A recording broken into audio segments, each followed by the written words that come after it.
আসসালামু আলাইকুম। আমি বিএম মাহিম ইমাম। আমি মগবাজার ইয়থ ক্লাবের প্রতিনিধি হয়ে আসছি। তো আমরা কিন্তু স্পোর্টস লাভার। আমরা সবসময় অপেক্ষা করি কবে থেকে আমরা নতুন করে টিম নিব বা টিম গুছাবো। তো সেই ধারাবাহিকতায় আমরা আমাদের বোর্ড প্রেসিডেন্ট ফারুক ভাইয়ের একটা বাইটে দেখেছি উনি নতুন করে এই কোয়ালিফাইয়ের জন্য সব কিছু গুছাচ্ছে। সেই সব দেখে আমরা আমাদের টিম অ্যান্ড সব কিছু গুছিয়ে এখানে এসে ফর্ম টর্ম সব কিছুই নিয়েছি, এখন বাকিটা প্রক্রিয়াধীন। তো ফারুক ভাইয়ের একটা জিনিস ভালো লেগেছে, উনি এসেই কিন্তু কমিটমেন্ট করেছে যে এত বছর এই কোয়ালিফাই বিষয়টা একেবারেই অফ ছিল, যেটা সর্বসাধারণ নিতে পারতো না।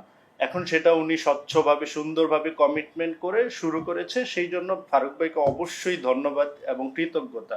আশা করব যে উনি যেই উদ্যোগটা নিয়েছে এটা খুবই স্বচ্ছভাবে এবং সুন্দরভাবে হবে, সেই ধারাবাহিকতাই আমরা এগোচ্ছি আর কি। এখন বাকিটা যেহেতু আমরা ফারুক ভাই আমাদেরকে কমিটমেন্ট করেছে সবকিছু সুন্দরভাবে হবে, আমরা সেই আশাই রাখছি। অ্যান্ড ফারুক ভাইকে অবশ্যই ধন্যবাদ এত কম সময়ে এত বৃহৎ একটা উদ্যোগ নেওয়ার জন্য।